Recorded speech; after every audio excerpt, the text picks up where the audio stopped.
What's up guys, Chris here from Ski Town All-Stars, and we are joined here in the shop with Jamie Urbana from Blizz Tech, and we're going to be talking about the all-new Rustler and Shiva series. First off, we're going to start with the Rustlers, brand new for 2024. We have them here at the shop in stock, and the big thing that we've been getting from a lot of people is they're asking what the difference is between the previous version that was ongoing for 3 to 4 years to this brand new version that they've been working on. And Jamie here is going to shed some light on the subject of what the difference is between the current inline 2023 versus the 2024.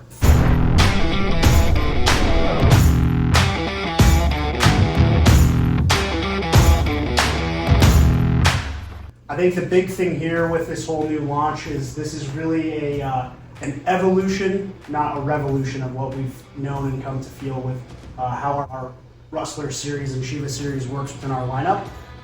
This is our centerpiece of our freeride collection. We're coming back all new with 2023-24, brand new molds, brand new size curve, brand new shapes, new cores, new metal layup technologies, and a new waist width on our Rustler 9 here. So we've got Rustler 9, Rustler 10, Rustler 11. The big changes, I think, from previous generations to this one really comes down to what's inside the ski and then how it's going to feel out there on snow. The main topics that we really love about the ski are the fact that it's just a playful, progressive platform for people to be out there on. If you guys notice on the current one, you'll see where this metal kind of sits within the ski here. We got wall-to-wall metal underfoot that tapers out at tip and tail. That's what gives it that really progressive, playful feeling, power underfoot, but allows that tip and tail to play a little bit more. We came back to the drawing board with this new iteration here. We can see the metal is actually running full length down the sides of the skis, but the big thing here is it's not connected at tip and tail. That's going to give us that kind of tuning fork mentality, gives us the ability to have some torsional play within the ski, and it's something that we're really excited about. You know, the difference in feeling, it's still going to be there. It's still going to be a Rustler of what you know, but it's just better.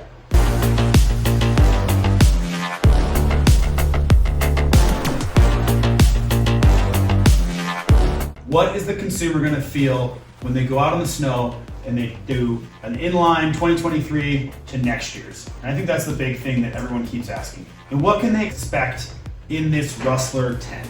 I think the big thing here with the entirety of the Rustler and Shiva lineup is going to be a little bit more true to size feeling. We changed the rocker point within the skis to kind of reflect a little more true to size feel. We've also changed the rocker profile of these skis, added a little bit more camber, a little bit steeper of a rocker point at tip and tail. So now we kind of changed the size curve in conjunction with what we're doing with that geometry change. Previously we've gone from an 8 centimeter size curve jump, we're now moving it to 6.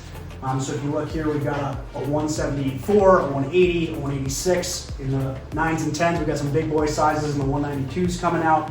So I think people can really expect to feel a little bit more true size feel, as well as kind of the benefits of adding this kind of new metal technology, as well with our new cores. We actually are putting true blend cores, which are size specific cores, within the ski to really provide an accessible platform for anybody who's out there on the ski. And I think too, a lot of people are like, hey, should I size up, should I size down? And kind of what we're telling people is, if you ski your 180, get a 180.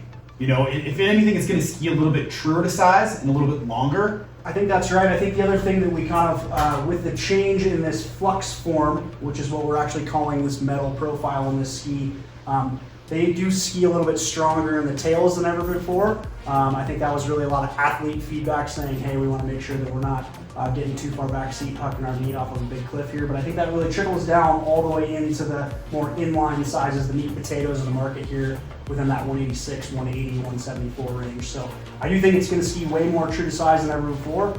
And I think the big benefit of that is that we don't have to, explain to people on, well, hey, you normally ski a 185 to 188 in the previous or current iteration is going to be just fine.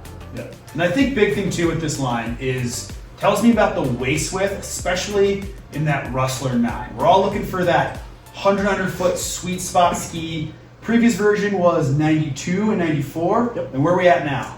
Well, just like you mentioned, Chris, you know, the Rustlers lineup in its entirety has always been a progressive waist width system. So a little bit narrower on the shorter sizes. As we got to the larger sizes, it did increase in waist width. The whole idea there is we want to keep that geometry the same, the feeling of the ski the same. The Rustler 9 is the one that gets the biggest change next season. We move from a 92 or 94 to a 96 or 98 underfoot. Main reason being is this is a free ride collection, and we're seeing more and more people wanting to be in that kind of 100 underfoot sweet spot. We now have kind of two offerings at the 96, 98, or the Rustler 10 at the 102, 104, kind of giving you that option to be either a little bit more frontside oriented or a little deeper snow oriented between the two of them. The big changes though between the two is the actual metal on these two skis does change depending on how wide it is. The 9 is going to be a little bit wider in these ketonol strips, and as we kind of move into the next waist width over, it's going to be a little skinnier, so more soft snow oriented.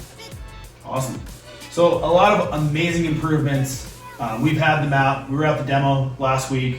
You couldn't even get on them. Everyone had them out the entire time. They're hot. So if you guys have any more questions, go in the comments below. But I want to thank Jamie for taking some time with us. And hopefully this explains a lot of the questions that we keep getting phone calls here in the shop for. Thanks a lot, guys.